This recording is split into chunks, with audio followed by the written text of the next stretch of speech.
Hi guys, it's Maynard, it's Mike, it's Matt, it's Colin. We're back, it's Tuesday, and we're excited for today's show because we've got two fantastic guests. We have Mark Viviano from Kimmeridge. You probably know Mark was at Wellington for 17 years, recently went over to Kimmeridge. He is head of public equities at Kimmeridge. And we've also got Sean Reynolds. Sean is the portfolio manager of hard asset strategies at Van Eck. He's been there since 2005. Both of these guys are good friends, so we know we can give them tough questions and they won't be mad at us. But we are just super excited to have them and hear what the energy investing community is thinking these days. Okay, Mike, there's this thing called OPEC Plus. There's this thing called oil price, which is up today. Talk to us. What's happening? Yeah, I think what's got the markets rolling here in the last week or so is that OPEC has decided that they're going to potentially move up their OPEC meeting that was scheduled for next Thursday to this Thursday. It's not completely ingrained in stone yet, but it's probably going to happen over the next 12 hours. And why that's important is I think people are coming to the opinion now that there's going to be a consensus to roll over the cuts they currently have. Those were going to expire in the in June. Going from 9.7 million to 7.7 million barrels a day. And it looks like they're trying to basically push that for an additional 1 to 3 months. It looks like Russia and a couple other guys want a month. Saudi and some others want 3 months. They probably settle for something, in the middle there. And why that's important, it gives the market an extra month, 2, 3 months to really, the demand to come back even more to accommodate those barrels. So crude traders are caught off guard by that. They're moving crude up here. If you look at Brent spreads, we've been talking about time spreads in Brent and WTI for God knows how long, 6-7 weeks, and saying things are improving there. Today was the first time we saw Brent spreads, prompt spreads go into backwardation. They didn't close there, but they did. You've got a bullish API number after the close. And so what was the API number? Yeah, it was like a 2.5 million draw in Cushing. I think people were looking for a pretty decent build. In total, it was a slight draw, so that's a bullish number. And so what you have is this, you've got a market that's gone from really, really bearish a couple of months ago to, I wouldn't say really, really bullish, but the momentum is in its favor. A lot of energy traders got run over. They didn't expect to see this right now. So what's going to happen here? We don't think crude's going to go that much higher. There's some momentum behind it. And people ask, well, why is there all this momentum? Demand's getting better. Supply's coming off the market. But I think two other things too. I think what you're also seeing is the U.S. dollar is weakened here over the last couple of weeks. And so you're probably seeing some money shift to those type assets that are, U.S. dollar sensitive. And the other thing is you're seeing some of these E&P companies are pulling their hedges off. They're pulling their hedges off. That means you have to be in a market buying. I don't think there's a lot of that, but you just start to throw a little bit of fuel on fire. And so you've got all those things working in your favor. Those weren't in your favor 3, 4, 5 weeks ago. That's what's moving the market. Like I said, we don't think the market's running, Brent's around $40 right now. We've been saying it's probably going to be something in the $35 to $45 range. What we've considered is the stage 3 market of crude oil recovery.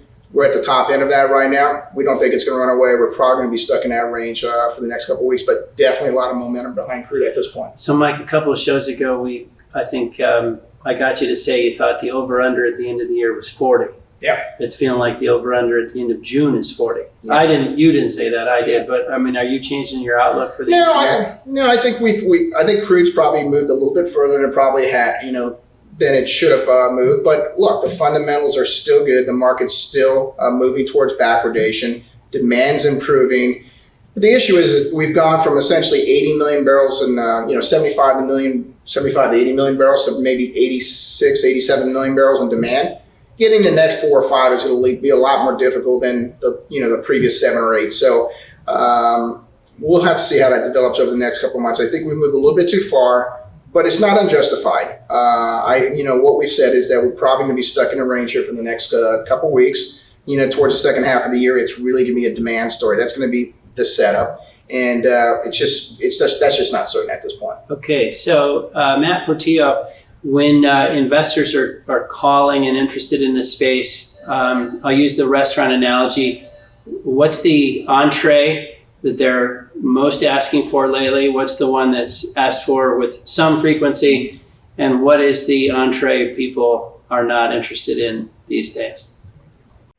Yeah, Maynard, I think in the last few weeks, investor sentiment has somewhat mirrored Mike's comment, which is moving to a more defensive stance in energy, broadly speaking. So clients still want to participate to the upside if we continue to have a move on crude, but they're doing it in a fairly defensive stance. So we've seen a lot of interest on the integrated front, as well as the midstream front, generally vehicles that provide yield, but in a lot of cases either have decent balance sheets or long-term contracts that assure cash flow. So that would be the entree. I think kind of the middle of the stack, as we think about the sectors that we cover, generally speaking, we're seeing large cap E&P and refiners becoming kind of a battleground situation here as fundamentals are moving kind of sideways for a lot of those sectors, and valuations have moved up quite a bit. And then we're still seeing a pretty significant amount of downside interest, or kind of an underweight interest in service. Service has a long way to go to heal the market. A lot of excess capacity out there, and valuations are just hard to get your head around. So service is still probably the bottom of the stack as we think about the broader sector allocation. Okay, Colin, let me jump to you. You heard Mike's comments on OPEC and Matt's comments on themes. You had an interesting comment to me earlier today, which was geopolitics and how that could be affecting some of this sentiment, some of these numbers. Why don't we start there? Yeah, thanks, Maynard. Well, on the OPEC story, first of all, on the supply side, let's keep in mind that if we do extend the cuts for 1 to 3 months, it may be at the expense of some of the cuts that were promised for 2022. So that's just one thing to keep in mind, that may reduce the cumulative cut to supply. On the demand side, with all of the social unrest that's in the United States right now, it'd be easy to overlook some of the geopolitical factors that we're seeing in China and India on their border. You may be aware that there's been an ongoing border dispute in that region for going on 60 years, but it's heated up a little bit in the past few weeks. And we're not really expecting it to hit demand, but let's keep in mind that these two countries together account for 19 million barrels per day of liquid demand. And so if there were to be some kind of problem, that could immediately come out of nowhere, and it just would be something that we'd want to pay attention to. Let's also keep in mind that we have Iranian tankers shipping gasoline and fuel oil to Venezuela, and we've had some heating up of the Iran-U.S. Rhetoric as well. And so we're not really emphasizing them as immediate factors, but we just want to remind all of our viewers that these options have begun to be back on the table. You also were looking at some of the COVID data this week. You're always thinking about demand and thinking about what that data is telling us. What's your latest there?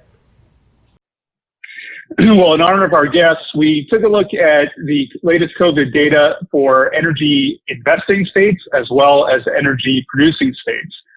This is data updated through May 31st, and we still get the same result that we've seen over and over again and talked about repeatedly over the last 6 weeks, that there's this dispersion in case fatality rates by age, and it's much wider than we think most people think it is. But what's very interesting about the energy investor states, and here I'm thinking of Massachusetts, New York, Connecticut, New Jersey, as opposed to some of the energy producing states, such as Colorado, Oklahoma, Texas, Wyoming, and so on, is that in the oldest age cohort, those who are above the age of 80, we're just seeing some pretty horrific numbers. For example, in both Connecticut and Massachusetts, 1.5% of individuals over the age of 80 have actually died with COVID. Now, that doesn't necessarily mean they died of COVID, but that's a much higher proportion of the population by age than we see in some of the energy producing states. So, for example, the comparable statistic in Texas is 0.08.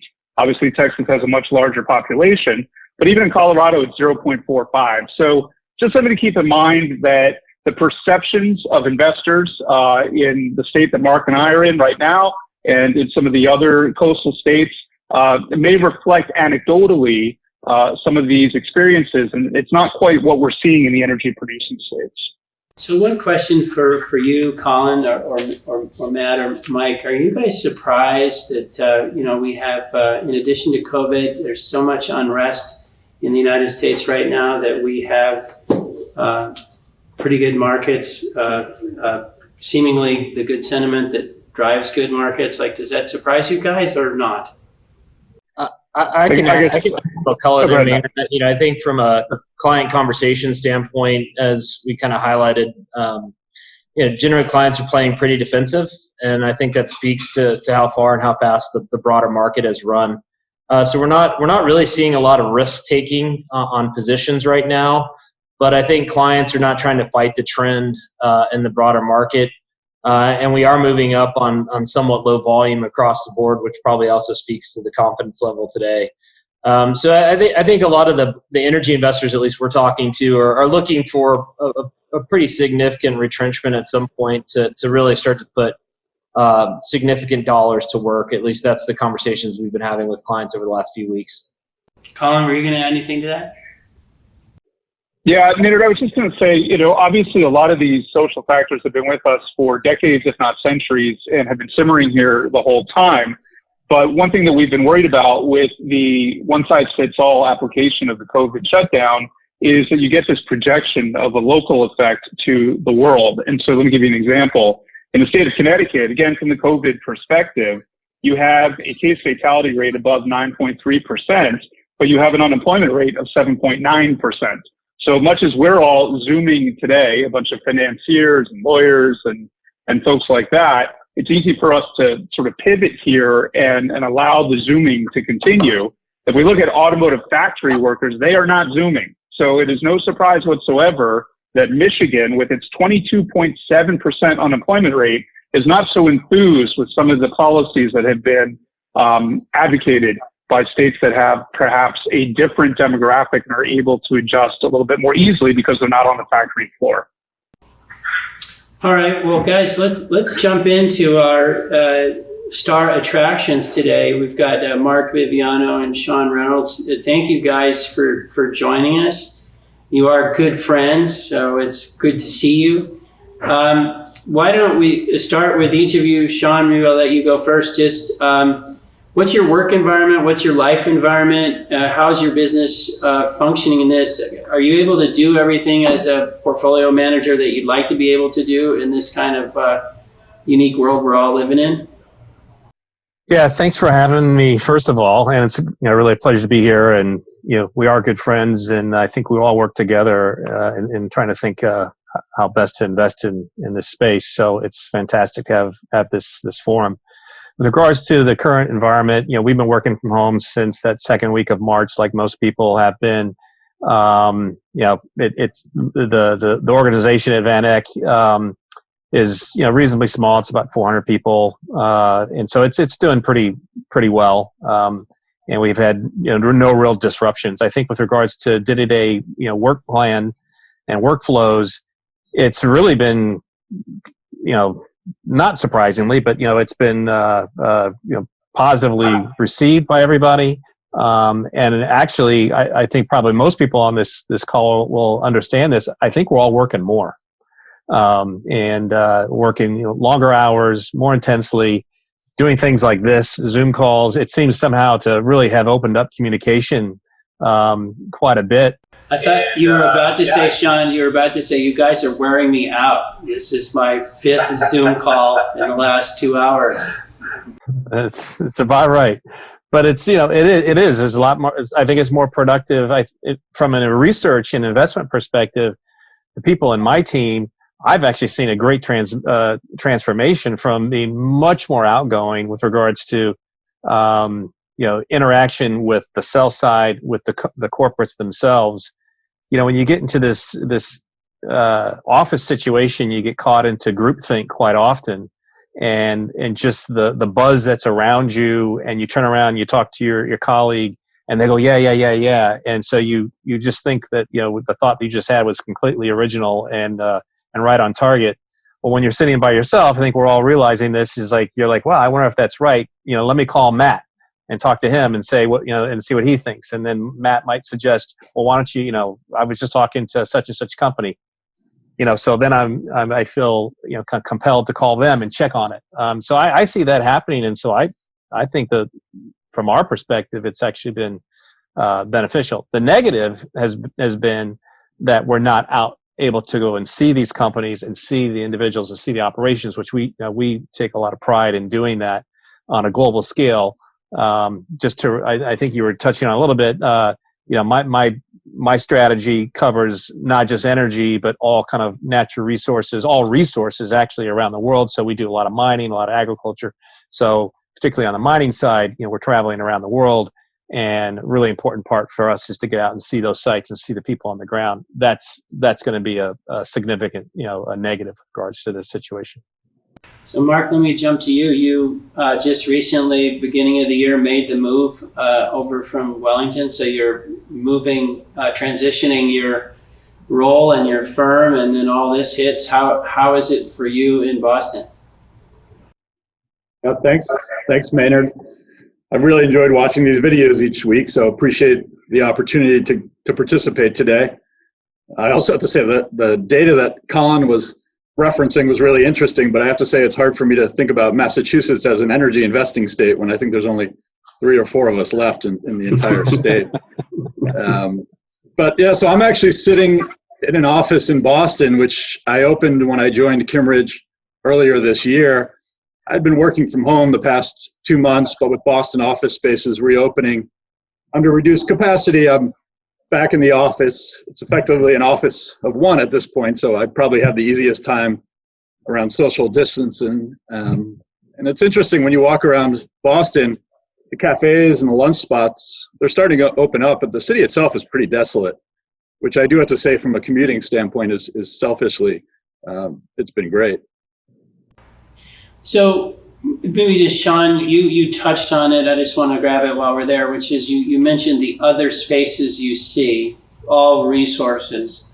So it seems like you must be keying in on macro data, because for resource markets, isn't it all about when we turn the economy back on? I'm just making just a big picture observation. Is that right? And is that what you are studying most closely right now?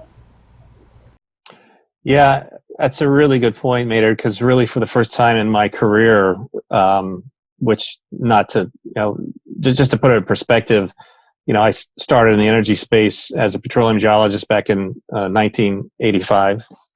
So it's a few years ago. So I've been through a few cycles, and I have to say, really, in that time frame, this is probably only situation where I have really, really keyed on the commodity price. A fundamental tenet of how we invest is bottoms up, stock picking first. It provides both, access to, kind of turbocharged on the commodity or defense. So we always say if you pick the stock right, you're going to be in the right place no matter what the beta turns out to be. But I have to say, we spend so much time on our right now looking at the macro, and I even said this, this morning to our morning meeting. I said, I just feel like energy is entirely a crude price move right now. I mean, I don't think I just don't feel like there's a huge amount of differentiation. There should be, I think there should be, but I don't feel that there is. Do you guys think that, just thinking about crude for a minute, it seems like there are 2 extreme schools of thought. One is we're pulling so much capital out of the industry. The industry hasn't been popular. The stocks haven't made people money. So for a whole bunch of reasons, now we've had this shock, whole bunch of reasons, the world is going to underinvest in oil, and we're going to have some spike, year 2, 3 out. Like I'm used to running into that, but I'm also used to running into we're back in an OPEC dominated market again. And if these guys choose a different direction, turn on the taps, etc., particularly Saudi, they could change it. And so kind of the artificial market argument and, be wary. Do you guys identify with either one of those better? Mark, let me start with you. What do you just think of the macro, how this oil macro is setting up over the next few years? Yeah, I mean, I actually think the range of outcomes on the macro side is as wide as I've seen in my career. Admittedly, it hasn't been as long as Sean's, but someone described COVID as a crisis of uncertainty, and that's the way I would think about it. the oil market today. I mean, just the compounding effect of so much uncertainty on both the supply and the demand side of the equation makes it really difficult to have much conviction on the price outlook. And in any commodity business, particularly oil, you can't ignore the element of reflexivity, which is if it did start becoming evident that oil was going to be 60 to 70 instead of 40 within the next couple of years, you would see a shift in producer behavior, whether it's OPEC or the shale industry, which ultimately impacts those fundamentals. So, I mean, I have a lot more confidence that you can make money in the sector over time, reforming the business model, reversing the historic collapse in valuation multiples, and trying to guess the next $10 to $20 move in oil.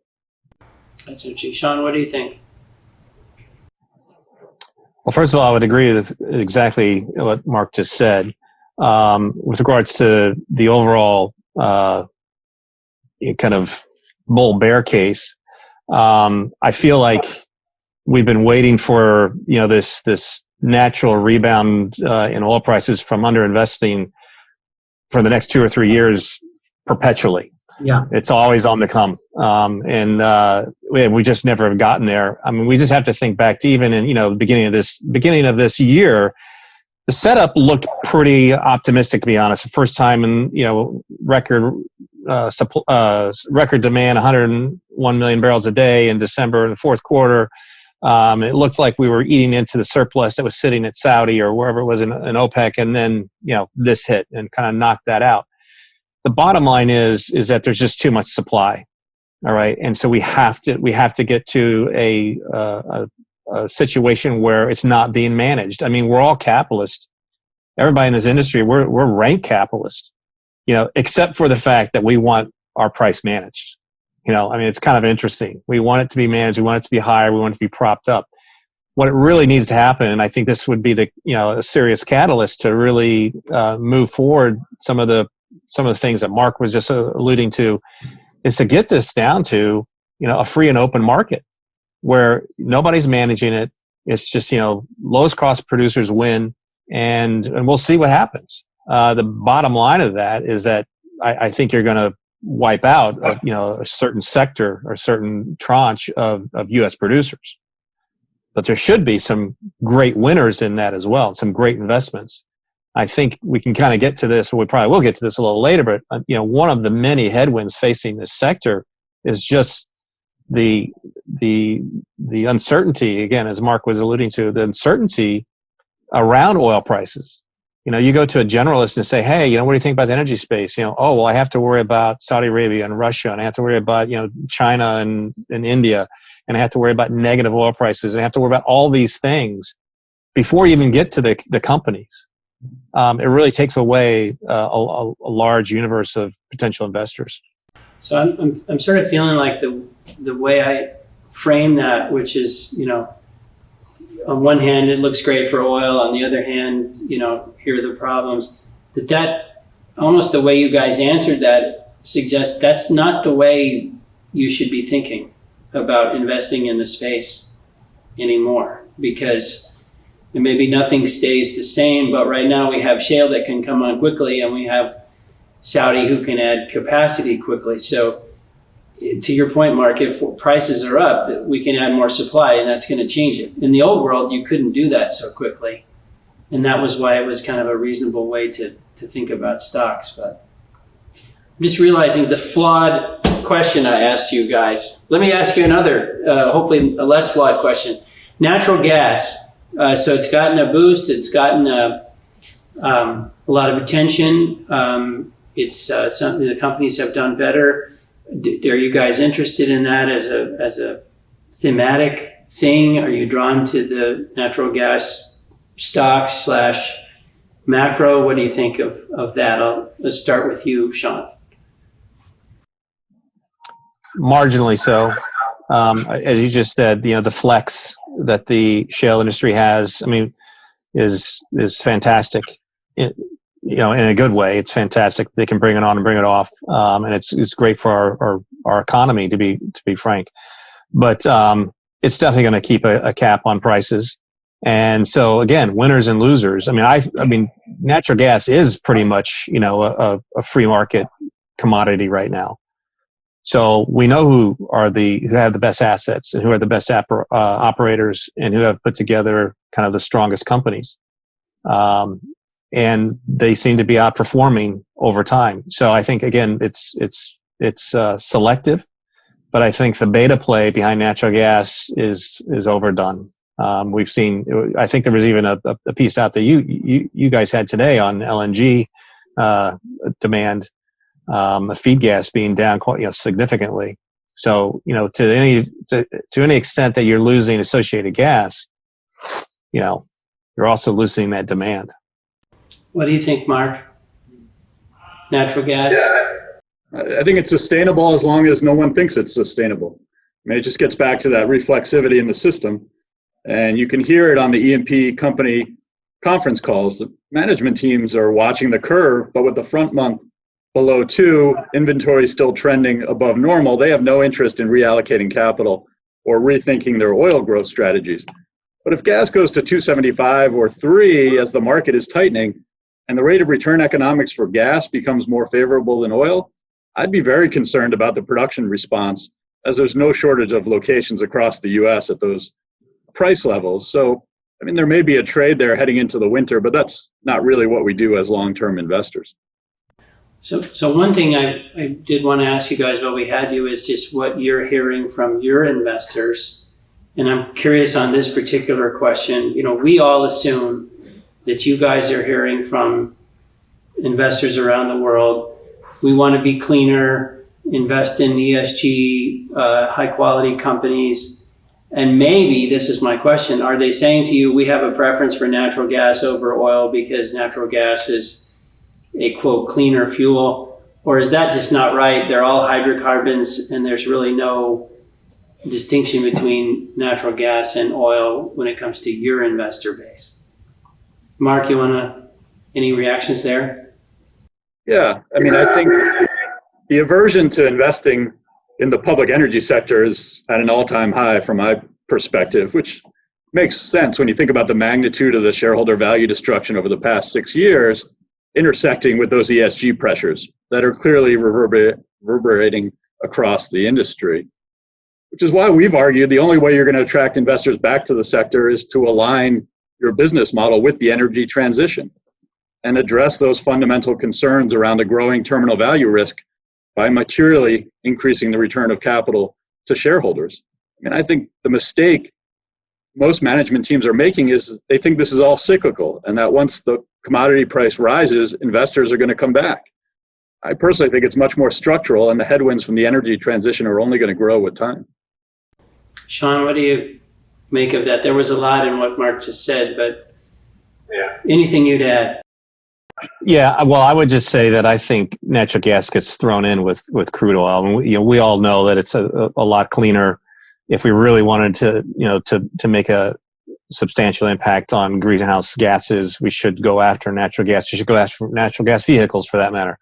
But my experience for sure is that it all gets treated as one. It's a fossil fuel, and it's not an anti-crude oil parade out there. It's an anti-fossil fuel.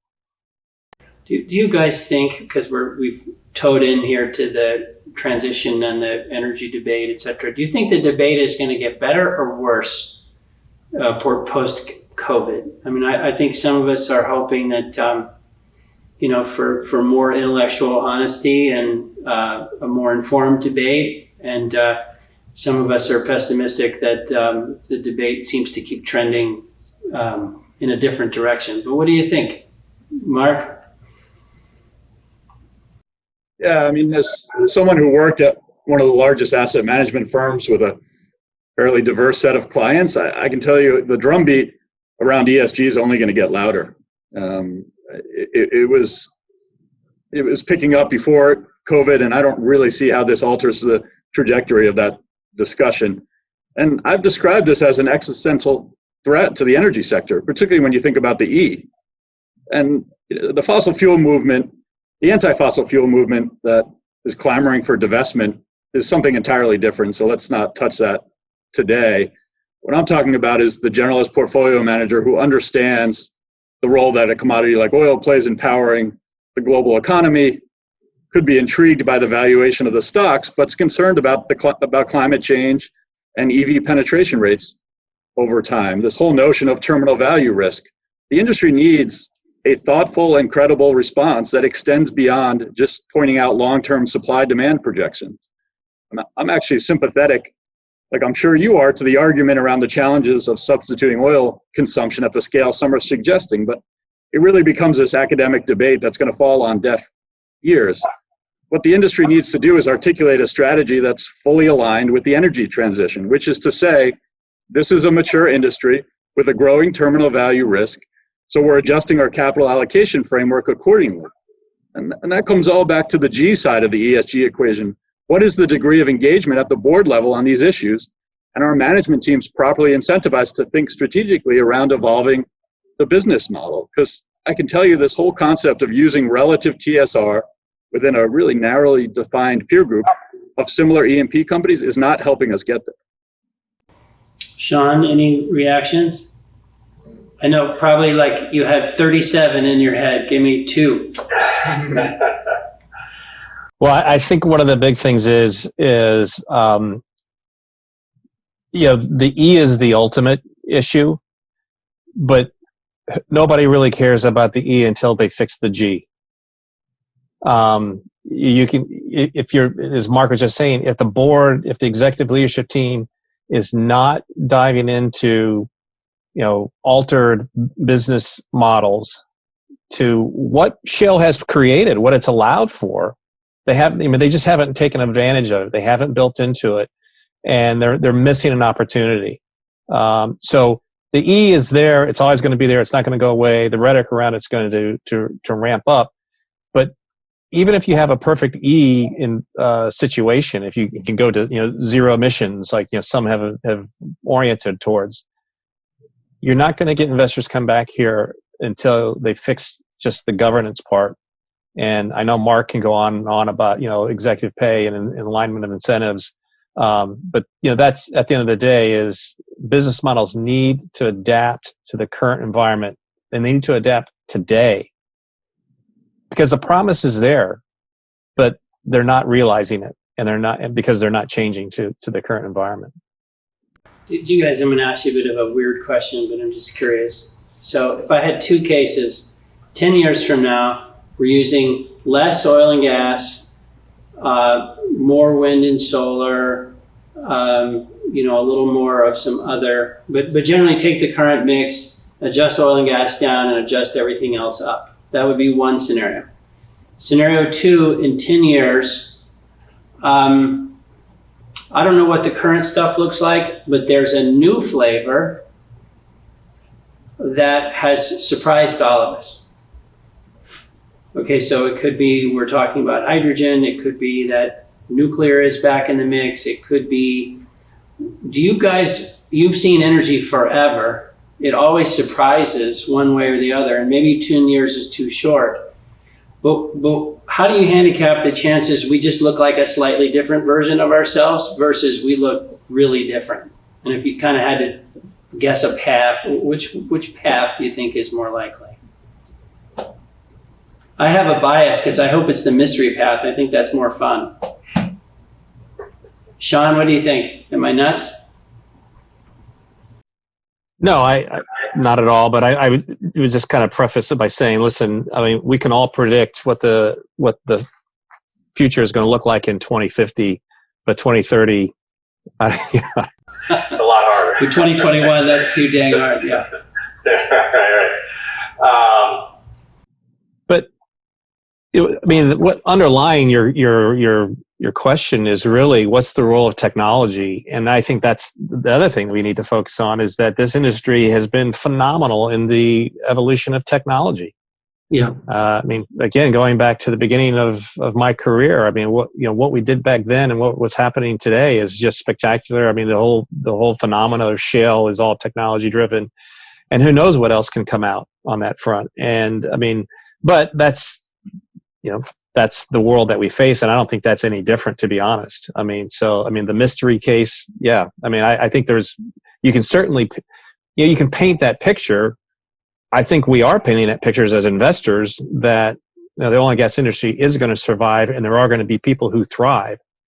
It's just that the sad, the disheartening part about what shale had the potential to deliver hasn't been realized yet. And I think one of the things that Mark and I both agree on is that the potential is there, but some serious dramatic changes have to be made for those benefits, both socially and economically, from an investment perspective, to be realized.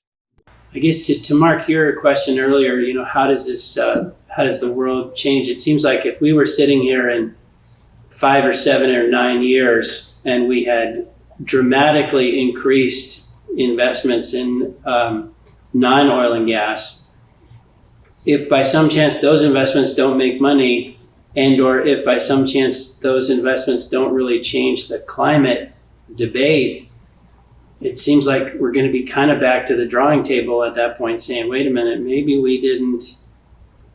we need to rethink this? I don't know. I'm just kind of thinking ahead about, it seems like we're in borrow a college term, in a Gordian knot here, that a new variable's got to be introduced. Mark's like, was that a question? I don't know. Well, I'll answer your prior question first around the scenarios. I mean, one thing I've learned in following this sector for a long time is the supply side is much more dynamic and changes much more rapidly than the demand side. And if we're going to be wrong about something over the next 5 to 10 years, my sense is it's the supply side. And we'll probably be off by an order of magnitude. I just don't know in which direction.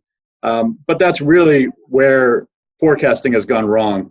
Demand trends evolve so slowly that it's unlikely we're going to get blindsided. And particularly when you think about a 5 to 10 year window.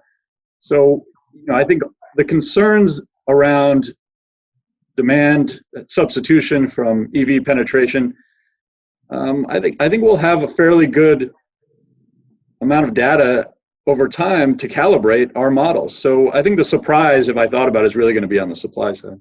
All right, let me ask you one more question, then I'm going to get each of Colin, Matt, and Mike to jump in here with a question for you guys.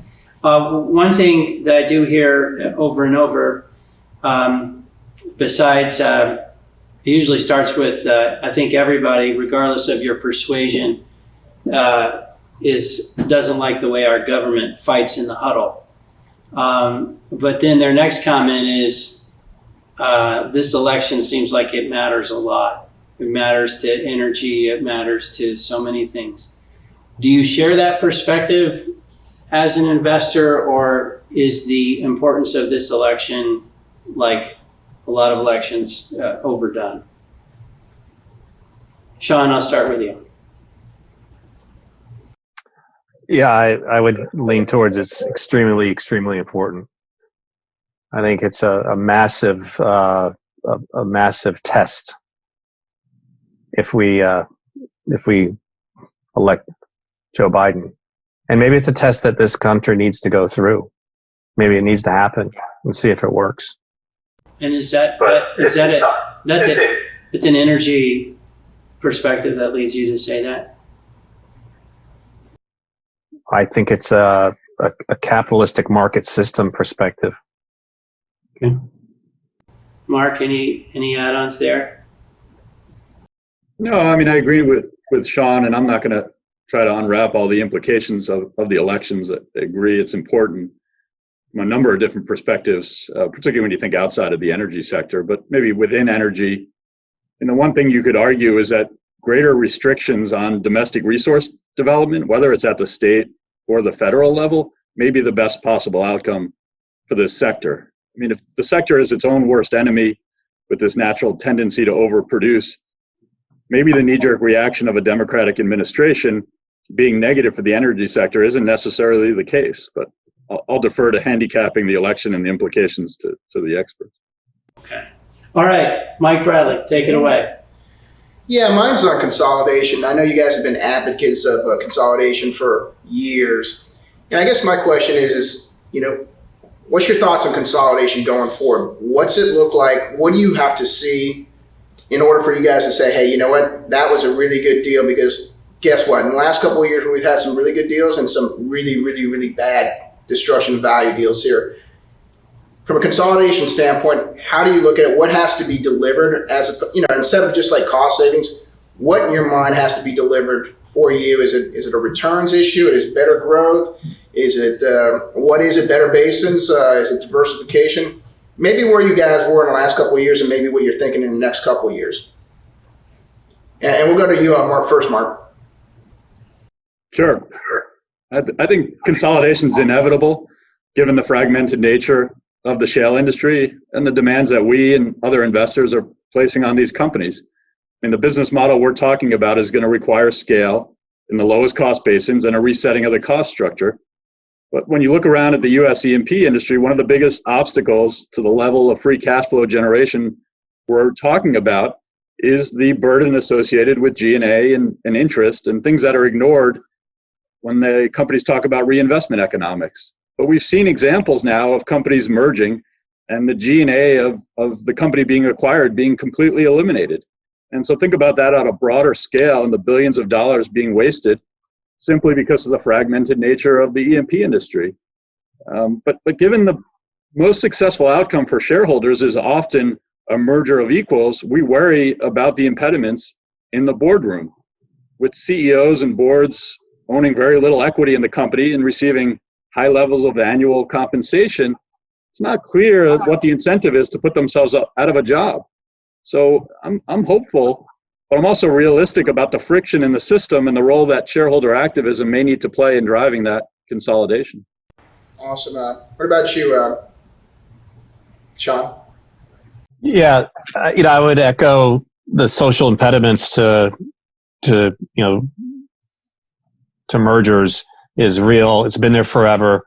But let's also realize that, the reason that there's such a large capital market investment banking business in energy is because it does happen, And so even look at what you guys have done in the last few weeks, in the last few months. I mean, it's been pretty impressive. So it still happens. So I think it will continue. The sad part is that it's usually forced and it's not done very strategically. Or if it's deemed strategically, it's done for the wrong reasons. It's been very few mergers you can think about over the last 20 or 30 years where you can point to and say, wow, that was an amazing deal. All the operating fundamentals and metrics that Mark alluded to, we all know that. That's how you would think about making a good combination here. But whether it happens or not, again, those social impediments are pretty high. But it will happen, and hopefully there will be some thoughtful recognition that maybe a merger of equals, maybe more consolidation is good for everyone. It's a win-win for everyone. Matt Portillo.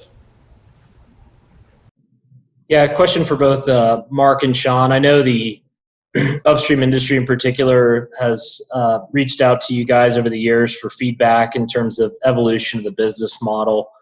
And I was curious, just for the broader platform here, if you could talk about a couple of different opportunity sets as it relates to whittling down real investable companies and trying to kind of lay out what metrics are important for you in regards to capital allocation as it relates to growth, leverage, and free cash flow generation. So maybe to sum it up, if you could create an ideal investment in the upstream sector, how would you kind of think about those three components? And is there anything else that you would really stress as important for boards and management teams to be thinking about as they continue to evolve their business model?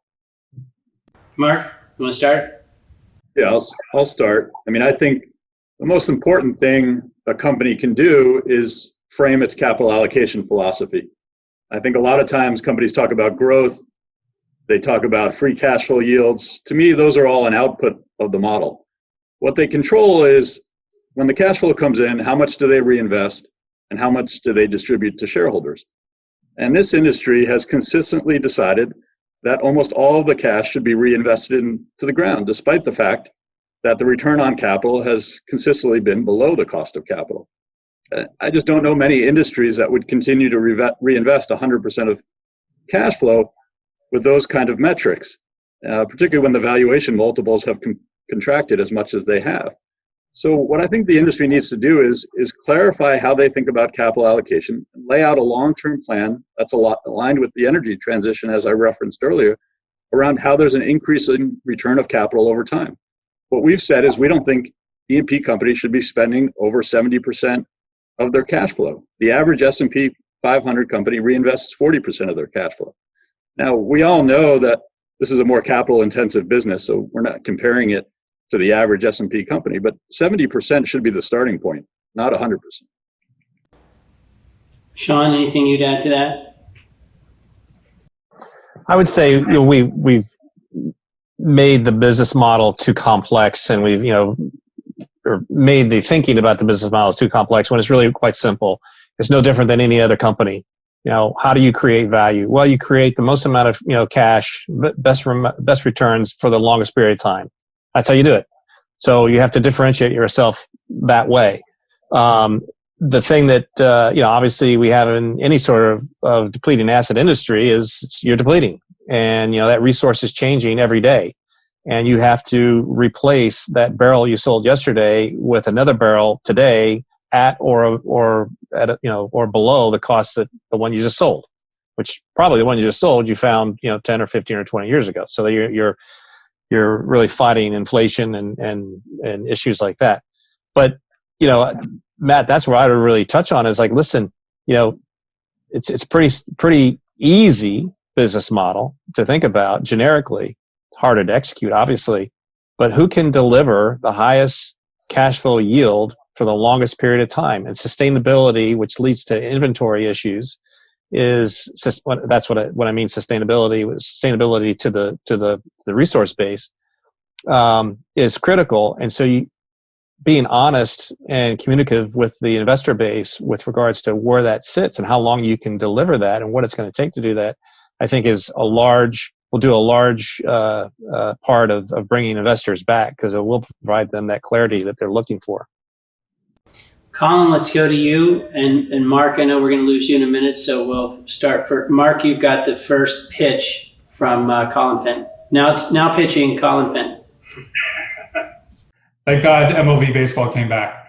Mark, I take your point on the cyclical versus structural, and you talked a little bit about valuation just in your prior comment. How do you think about timing when, recognizing there's the cyclical versus structural issue, but we've seen a huge upswing in crude prices, propane, ethane, broad equity indices, credit, loans, everything has had this flurry up.